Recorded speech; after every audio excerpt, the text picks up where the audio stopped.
So Tyler is out of the shop today, which means I can use his shop to detail because we're in Florida, it's really hot, and he has AC, and this is a twin-turbo Lamborghini Huracan.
What's going on, guys? It's Caleb, and today we have a twin-turbo Lamborghini Huracan in Tyler's shop, actually, for a detail. As you guys heard in the beginning, Tyler was not there at his shop that day, and he has AC. It's Florida, it's hot. I asked him, he's like, yeah, sure, you can bring the car here and detail it, just make sure you get a picture of it in here. I was like, yeah, dude, no problem. So this Huracan is sick. It has a twin-turbo kit from 316, but not just that, it has a fully built motor and transmission. It's owned by a good friend of mine. Actually, if you've seen the Regal Red GTR video I have, as well as the blue Tesla Model S P100D, it's that individual. And I'll post the Instagram page down below as well if you want to see more of this car, and I couldn't think of a better owner for it, honestly. If you follow his Instagram, you'll see as time goes on, this guy's gonna drive this. The history behind this car is fantastic. The characters that it has is just unbelievable. So this car was previously owned by Daily Driven Exotics, and if you don't know who that is, they're an amazing YouTube channel that just beat the crap out of supercars to kind of take the stigma out of babying these cars while also being just very awesome guys. I highly recommend watching their channel if you're into cars of any sort. So sit back and relax, we're gonna get this thing fully detailed inside and out, mostly focusing on the exterior though, just to get it a very, very good cleanup, decontaminate it, treat the ceramic coating that's on it, and replenish it. And man, I'm just excited. So sit back, relax, I'm done talking, sorry, I'm not gonna talk for a while now. Thank you. Enjoy the video.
So when doing a ceramic refresh detail, as I call it, there's a couple of things involved with that, and the main thing is just getting a very, very deep and thorough exterior clean whenever you're doing the wet work. But before you put any kind of ceramic spray on the paint, you really need to decontaminate it. Now, a lot of people might use Decon soap. Preferably, I like to use Stoner Car Care Ceramic Prep Wash, but Obsessed Garage's Decon soap works really good too. There's a bunch of them out there. That way, when they're done washing the car, essentially they've done a decon, kind of, and then they just go ahead and put on a ceramic spray. And that's fine. If you want to do some sort of chemical decontamination, that's all good to go. But me, personally, I like to wash the car like normal and then follow up with a clay bar. Because let's be real, clay bar is one of the best ways to fully decontaminate a vehicle. And if it's been a year or more and you need to refresh a coating, gotta get all that crud off and then hit it with some spray.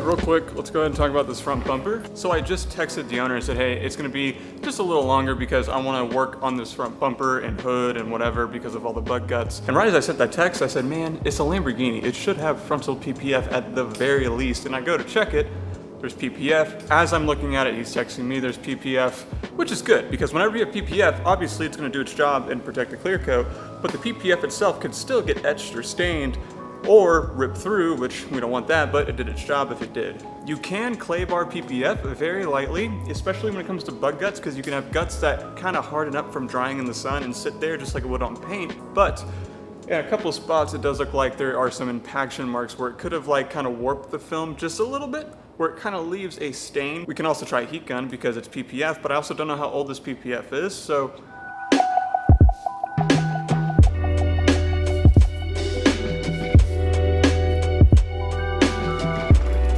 clay bar and PPF, you really want to use a lot more lubrication than you would otherwise. I usually use water with like a squirt of quick detailer. This is more or less like a 4-to-1 ratio.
Clay bar did really good, but there are a bunch of impaction points, which that's a given. I mean, it's PPF, you're in twin turbo Huracan. What do you expect? You're going pretty fast, that bug hits it, it's gonna do some damage. Now that we've wrapped up claying the car and it's nice and clean, we're gonna wipe it down with an isopropyl alcohol mixture that's diluted about 60-40. This is going to make sure that the paint is actually squeaky clean, so that way whenever we wipe it down with the ceramic stabilizer, it can bond to the coating that's already on the car without any issues.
of this car was in fantastic shape. It wasn't bad at all. The seats, yeah, they probably just need a little bit of cleaning and put some conditioner. Same thing with the steering wheel. And because of how big I am as a person, as well as my camera, it was so hard to record this. So what I'm going to give you guys are highlights. We're going to be using P&S Express Interior Cleaner on pretty much everything. So we're going to use that on the leather, as well as on the hardscapes, on the dash. The difference is what I'm using to clean. I'm going to be using a scrub pad. I'm going to be using a soft detail brush from Detail Factory. And don't forget, we blew everything out, made sure that the floorboards were clean. There was no dust, no sitting dirt, just a pretty generic interior cleaning just to make it look good and treated all the leather.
Just like the rest of the interior, I like to use P&S for the seats as well, and once I've gotten those all nice and scrubbed down, I like to take a damp microfiber towel with water and just wipe down the seats. The pores in the leather will end up absorbing that moisture from the damp towel, and once that's dried, you can wipe it down with your leather conditioner of choice. I just like to use P&S, and out of all the methods out there, so far this is probably the best one I have found to give you that soft OEM type of feeling.